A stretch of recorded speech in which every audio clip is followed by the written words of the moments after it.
ವೀಕ್ಷಕರೇ ನಮಸ್ಕಾರ. ಉತ್ತರ ಕನ್ನಡ ಜಿಲ್ಲೆಯ ಹಳ್ಯಾಳ ತಾಲೂಕಿನ ಕಾವಲವಾಡ ಗ್ರಾಮ ಪಂಚಾಯಿತಿ ಚುನಾವಣೆಯಲ್ಲಿ ಚುನಾಯಿತರಾಗಿದ್ದ ನಮ್ಮ ಸೋಮನಿಂಗ್ ಅಮೃತ್ ಮಿಶಾಳಿ ಅವರಿಗೆ ನಮ್ಮ ಗ್ರಾಮೀಣ ಟಿವಿ ವತಿಯಿಂದ ಧನ್ಯವಾದಗಳು, ಹಾರ್ದಿಕ ಅಭಿನಂದನೆಗಳು ಹಾಗೂ ಗ್ರಾಮ ಪಂಚಾಯಿತಿ ಚುನಾವಣೆಯಲ್ಲಿ ಚುನಾಯಿತರಾಗಿದ್ದಕ್ಕೆ ಅವರಿಗೆ ನಮ್ಮ ಗ್ರಾಮೀಣ ಟಿವಿ ವತಿಯಿಂದ ಹಾರ್ದಿಕ ಅಭಿನಂದನೆಗಳು ಹಾಗೂ ಅವರಿಗೆ ನಮ್ಮ ಗ್ರಾಮೀಣ ಟಿವಿ ವತಿಯಿಂದ ಸನ್ಮಾನ ಮಾಡಲಾಗುವುದು ಹಾಗೂ ಊರಿರಾದಂಥವರು ಹಾಗೂ ವಾರ್ಡಿನ ಸದಸ್ಯರಾದಂಥವರು, ಗ್ರಾಮಸ್ಥರ ಸದಸ್ಯರಾದಂಥ ಪ್ರತಿಯೊಬ್ಬ ಜನತೆಯಿಂದ ಅವರಿಗೆ ವಂದನೆಗಳು ಹಾಗೂ ನಮ್ಮ ಗ್ರಾಮೀಣ ಟಿವಿ ವತಿಯಿಂದ ಅವರಿಗೆ ಊರು ಹಿರಿಯರಾದಂಥವರಿಂದ ಅವರಿಗೆ ಸನ್ಮಾನ ಮಾಡಲಾಗುವುದು.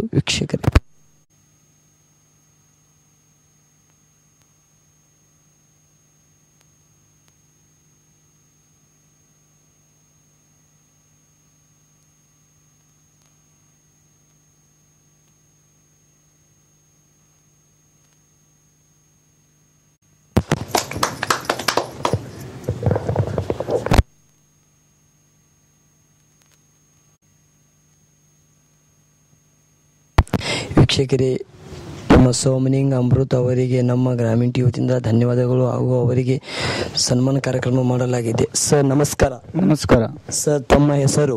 ನಮ್ಮ ಹೆಸರು ಸೋಮನಿಂಗ್ ಅಮೃತ್ ಮಿಶಾಳಿ ಅಂತ. ಸೋಮನಿಂಗ್ ಅಮೃತ್ ಮಿಶಾಳಿ. ಸರ್, ತಾವು ಯಾವ ಊರಿನಿಂದ ಆಯ್ಕೆಯಾಗಿದ್ದೀರಾ? ನಾವು ಹಳ್ಯಾಳ ತಾಲೂಕು ಕಾವಲವಾಡ ಗ್ರಾಮ ಪಂಚಾಯತ್ ಆಯ್ಕೆಯಾಗಿದ್ದೀವಿ.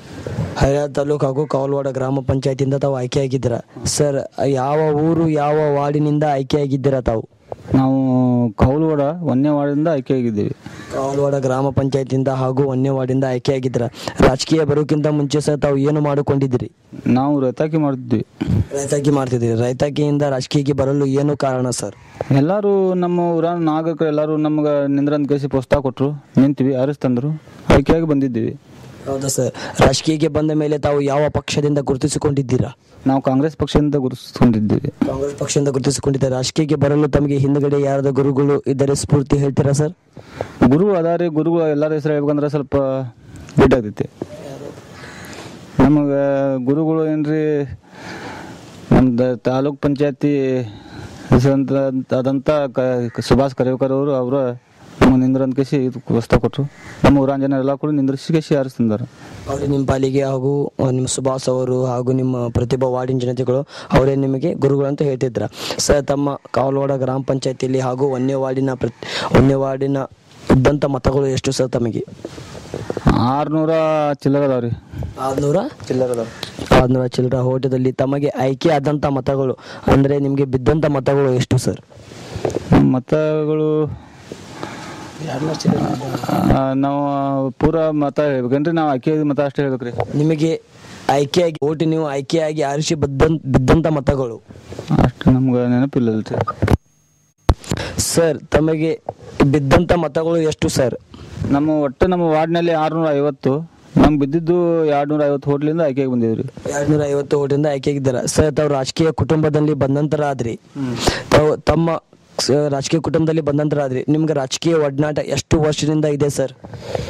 ನಮಗೇನ್ರಿ ನಾವು ಒಡನಾಟ ಅಂದ್ರೆ ನಾವು ರಾಜಕೀಯ ಇದು ಮಾಡಿದ್ದಿಲ್ಲ, ಹಿಂದಿಂದ ಇದ್ದೀವಿ. ಈಗ ರಾಜಕೀಯ ಇದೆ ಬರೀ ಸಲ ಹೋಗಿದ್ದು. ಹಾಗೆ ಹಿಂದ್ಗಡೆ ಸ್ವಲ್ಪ ಇದ್ರಿ, ರಾಜಕೀಯ ಮಾಡ್ಕೊಂಡು ಸ್ವಲ್ಪ ರಾಜಕೀಯದಲ್ಲಿ ಬಂದ್ರಿ. ಇವಾಗ ನಿಮಗೆ ರಾಜಕೀಯ ಜೀವನ ನಿಮಗೆ ಹೇಗೆ ಅನಿಸ್ತಾ ಇದೆ ಸರ್ ಇವಾಗ? ರಾಜಕೀಯ ಜೀವನ ಏನ್ರಿ, ಒಂದ್ ಥರದಿಂದ ಒಳ್ಳೇದು ಕಾಣಿಸ್ತದೆ, ಒಂದ್ ಥರದಿಂದ ಬೇಡ ಅನಿಸ್ತೈತಿ. ಮಂದಿ ತರ್ಲಿಕ್ಕೆ ಇದ್ರೆ ಇದು ಮ್ಯಾಗಿಂದ ಏನು ಅನುದಾನ ಬರದ ಮಾಡಿ ಇದು ಮಾಡಿದ್ರೆ ಎಲ್ಲಿಂದ ಮಾಡ್ಬೇಕ್ರಿ ನಾವು? ಮ್ಯಾಗಿಂದ ಬಂದ್ರೆ ಪಂಚಾಯತಿ ಬಂದ್ರೆ ಬಿಟ್ಟು ಕೊಡ್ತಾರೆ. ಸರ್, ತಾವು ರಾಜಕೀಯ ಜೀವದಲ್ಲಿ ನೀವು ಬಂದು ಕೆಲವೇ ದಿನ ಆಯ್ತು. ನಿಮ್ಮ ಹತ್ರ ಇನ್ನೂ 5 ವರ್ಷ ಕಾಲ ಇದೆ. ಈ 5 ವರ್ಷ ಕಾಲದಲ್ಲಿ ತಾವು ಏನು ಬದಲಾವಣೆ ಮಾಡ್ಬೇಕು ಅನ್ಕೊಂಡಿದ್ದೀರಾ ಸರ್? ನಮ್ಮ ಮನಸ್ಸಲ್ಲಿ ಭಾಳ ಐತ್ರಿ. ಬಂದ್ರೆ ಪಂಚಾಯತಿಲಿ ಬಂದ್ರೆ ಬದಲಾವಣೆ ಮಾಡ್ಬೇಕಂತ ಭಾಳ ಐತಿ. ಅದು ಬರ್ಬೇಕಲ್ರಿ. ಅದು ಏನೇನು ಬದಲಾವಣೆ ಮಾಡ್ಬೇಕು ಅನ್ಕೊಂಡಿದ್ದೀರಿ? ಏನ್ರಿ, ಆಶ್ರಯ ಯೋಜನೆ, ಬಂದಿದ್ದು ಬಡ ಬಗ್ಗರ ಮನೆಗಳು, ಈ ರೋಡು ಗಟಾರು ಎಲ್ಲ ಬದಲಾವಣೆ ಮಾಡ್ಬೇಕಂತ ನಮ್ಮ ಆಸೆ ಐತ್ರಿ. ಹೌದು ಸರ್. ತಾವು ಈ ಸಂದರ್ಭದಲ್ಲಿ ನಿಮ್ಮ ಪ್ರತಿಯೊಬ್ಬ ವಾರ್ಡಿನ ಜನತೆಗೂ ತಾವು ಏನು ಹೇಳಲು ಇಷ್ಟಪಡ್ತಾ ಇದ್ದೀರಾ? ಏನು ಇಷ್ಟ ಅಂದ್ರೆ ರೀ, ಈಗ ನಮ್ಮ ಊರಲ್ಲಿ ರೋಡ್ ಇಲ್ಲ, ಗಟಾರಗಳಿಲ್ಲ, ಬಡ ಬಗ್ಗರ ಮನೆಗಳಿಲ್ಲ, ಎಲ್ಲ ನೋಡ್ರಿ ಮನೆಗಳು ಹಾಳಾಗಿ ಹೊಂಟಿದಾವ. ಇದೇ ಒಂದು ನಮ್ದು ಆಸೆ ರೀ. ಇದನ್ನು ನೀವು ಆಶ್ವಾಸನೆ ಕೊಡ್ತಾ ಇದ್ದೀರಾ. ಸರ್, ತಾವು ಎಷ್ಟು ವರ್ಷದಿಂದ ರಾಜಕೀಯ ಒಡನಾಟದಲ್ಲಿ ಬಂದ್ರಿ? 5 ವರ್ಷದಲ್ಲಿ ನೀವು ಬಂದ್ರಿ. ಈಗ ತಾವು ಯಾವ ಕೆಲಸದ ಮೇಲೆ ಜಾಸ್ತಿ ಒತ್ತಡವನ್ನು ಕೊಡ್ತಾ ಇದ್ದೀರಾ? ನಾನು ನಾವೇನ್ರಿ ಈಗ ಪಂಚಾಯತಿ ಒತ್ತಡ ಅಂದ್ರೆ ಏನ್ರಿ ನಮ್ಗೆ ಮೇನ್ ಬೇಕಾಗಿದ್ದು ಈ ರೋಡ್ಗಳು ಊರಲ್ಲಿ ಗಟಾರಗಳು ಮತ್ತು ಆಶ್ರಯ ಯೋಜನೆ ಇವಂತೂ ಮೇನ್ ಬೇಕ್ರಿ ನಮಗೆ. ಅದ ಒತ್ತಡ ನಾವು ಕೊಡ್ತಾ ಇದ್ದೀವಿ. ಅದೇ ಒತ್ತಡ ನೀವು ಕೊಡ್ತಾ ಇದ್ದೀರಾ ಸರ್. ತಮ್ಮ ಒಂದನೇ ವಾರ್ಡನ್ನು ಹಾಗೂ ಕಾವಲವಾಡ ಗ್ರಾಮ ಪಂಚಾಯತಿಯಿಂದ ಒಂದನೇ ವಾರ್ಡನ್ನು ಹಿನ್ನೆಲೆ ಉಳಿದು ವಾರ್ಡು ಅಂತಾರೆ ಸರ್. ಯಾವ ಕಾರಣಕ್ಕಾಗಿ ಹಿನ್ನೆಲೆ ಉಳಿದು ವಾರ್ಡು ಅಂತಾರೆ ಸರ್? ಯಾವ ಕಾರಣಕ್ಕಂದ್ರೆ ಏನ್ರಿ ಈಗ ಬಡವ್ರ ಬಗ್ಗರ ನಮ್ಮ ವಾರ್ಡಲ್ಲಿ ಭಾಳ ಜನ ಇದ್ದಾರೆ. ಅವ್ರಿಗೆ ಹಾಕೋಬೇಕಂದ್ರೆ ಮನಿ ಹಾಕೊಳಕ್ ಇದ್ರ ಕೈಯಾಗ ಬಂಡವಾಳ ಇಲ್ಲ. ಪಂಚಾಯತಿ ವತಿಯಿಂದ ಏನಾರ ಬಂದ್ರೆ ಸ್ವಲ್ಪ ಹಾಕೋತಾರ. ಆ ಕಾರಣಕ್ಕಾಗಿ ತಾವು ಹಿನ್ನೆಲೆ ಉಳಿದು ವಾರ್ಡು ಅಂತ ಸರ್. ನಿಮಗೆ ಗ್ರಾಮ ಪಂಚಾಯತಿಗೆ ಅನುದಾನ ಬರೋಕ್ಕಿಂತ ಮುಂಚೆ ಕೆಲಸ ಸ್ಟಾರ್ಟ್ ಮಾಡಿದಾರ, ಏನು ಅನುದಾನ ಬಂದ ಮೇಲೆ ಕೆಲಸ ಸ್ಟಾರ್ಟ್ ಮಾಡಿದಾರ ಸರ್? ನಾವು ಗ್ರಾಮ ಅನುದಾನ ಬಂದಾಗನ ಸ್ಟಾರ್ಟ್ ಮಾಡೋದಲ್ರಿ, ಮತ್ತೆ ಬರೋಂಗ ಮುಂಚೆ ಹೆಂಗೆ ಸ್ಟಾರ್ಟ್ ಮಾಡಿ ಬರ್ತೈತ್ರಿ. ಹೌದ್ರಿ. ಅನುದಾನ ಬಂದ ಮೇಲೆ ಯಾವ ಕೆಲಸ ಸ್ಟಾರ್ಟ್ ಮಾಡ್ತಾ ಇದ್ದೀರಾ? ಇನ್ನೂ ಯಾವ ಮಾಡಿಲ್ರಿ, ಈಗ ಬಂದ್ರೆ ಈಗ ಮಾಡ್ತೀವ್ರಿ. ಅದು ಯಾವ ಕೆಲಸ? ಈಗ ನಾವು ಏನು ಕೊಟ್ಟೇವಲ್ರಿ, ಶಶಿ ರೋಡ್ ಗಟಾರಗಳು ಇವೆಲ್ಲ ಸ್ಟಾರ್ಟ್ ಮಾಡ್ತೀವ್ರಿ. ಸರ್, ತಾವು ಏನು ಬದಲಾವಣೆ ಮಾಡ್ಬೇಕು ಅನ್ಕೊಂಡಿದ್ದೀರಾ ಸರ್? ನಾವೇನ್ರಿ ಶಶಿ ರೋಡ ಈ ಗಟಾರ ಅಲ್ಲಿಂದ ನಮ್ಮ ಇವು ಏನು ಆಶ್ರಯ ಯೋಜನೆ ಎಲ್ಲ ಮಾಡಿ ಕಳಿಸಿ ಮಾಡ್ಬೇಕಂತ ಕಳಿಸಿ ಬದಲಾವಣೆ ಮಾಡ್ಬೇಕಂತ ಕಳಿಸಿ ಮಾಡೀವ್ರಿ ಸರ್. ಮತ್ತೇನು ಹೇಳ್ತಾ ಇದ್ದೀರಾ? ಮತ್ತು ಊರಲ್ಲಿ ಕರೆಂಟ್ ರೀ, ಇವು ಸೋಲಾರ್ ಇದ್ರ ಲೈಟ್ ರೀ, ಸೋಲಾರ್ ಲೈಟ್ ಎಲ್ಲ ಹಾಕಿಸ್ಬೇಕು ಅನ್ನೋದು ನಮ್ಮಲ್ಲಿ ಆಸೆ ರೀ. ಈ 4 ಮಾತುಗಳನ್ನು ಮಾತಾಡಿ ಈ ಕರ್ನಾಟಕ ಜನತೆ ನಿಮಗೆ ಏನ್ರಿ ಗ್ರಾಮ್ಯತೆ ವತಿಯಿಂದ ಧನ್ಯವಾದಗಳು.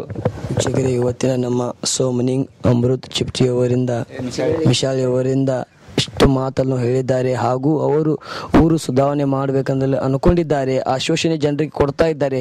ಅನುದಾನ ಬಂದ ಮೇಲೆ ಜನರಿಗೆ ಮನೆ ಇಲ್ಲ, ಇರಲಿಕ್ಕೆ ಮನೆ ಪ್ರಾಬ್ಲಮ್ ಇದೆ, ಹಾಗೂ ಸಿಸಿ ರಸ್ತೆ ಪ್ರಾಬ್ಲಮ್ ಇದೆ, ಚರಂಡಿ ಪ್ರಾಬ್ಲಮ್ ಇದೆ. ಊರನ್ನು ಗ್ರಾಮ ಮಟ್ಟವನ್ನು ಒಂದು ಲೆವೆಲ್ಗೆ ತೊಗೊಂಬರ್ಬೇಕಂತ ಅವರ ಆಶೆ ಇದೆ. ಇಂಥ ಬಡ ವ್ಯಕ್ತಿ, ಇಂಥ ಬಡ ಜನರ ಸೇವೆ ಮಾಡಲು ಈ ರಾಜಕೀಯ ಜೀವನದಲ್ಲಿ ಬಂದಿದ್ದಾರೆ. ಅವರಿಗೆ ಇನ್ನಷ್ಟು ಸಹಾಯ ಮಾಡಬೇಕಂತಲ್ಲಿ ಅವರು ಇನ್ನೂ ಜನರಿಗೆ ಸಹಾಯ ಮಾಡಬೇಕಂತಲ್ಲಿ ಅವರಲ್ಲಿ ವಿನಂತಿಸಿಕೊಳ್ಳುತ್ತಾರೆ. ಧನ್ಯವಾದಗಳು. ಹಾಗೂ ನಮ್ಮ ಗ್ರಾಮೀಣ ಟಿವಿಯಿಂದ ಅವರಿಗೆ ಧನ್ಯವಾದಗಳು. ಕಾವಲವಾಡ ಗ್ರಾಮ ಪಂಚಾಯತಿ ಸದಸ್ಯರಿಗೆ ಹಾಗೂ ಉಪಾಧ್ಯಕ್ಷರಿಗೆ ನಮ್ಮ ಗ್ರಾಮೀಣ ಟಿವಿಯಿಂದ ಧನ್ಯವಾದಗಳು. ಹಾಗೂ ಕಾವಲವಾಡ ಗ್ರಾಮಸ್ಥರಿಗೂ ನಮ್ಮ ಗ್ರಾಮೀಣ ಟಿವಿಯಿಂದ ಧನ್ಯವಾದಗಳು. ಹಾಗೂ ಕರ್ನಾಟಕ ಜನತೆಗೆ ವಂದನೆಗಳು. ಕ್ಯಾಮರಾಮನ್ ಸದೀಕ್ ಜೊತೆ ದಾದಾಫೀರ್ ರಿಪೋರ್ಟ್.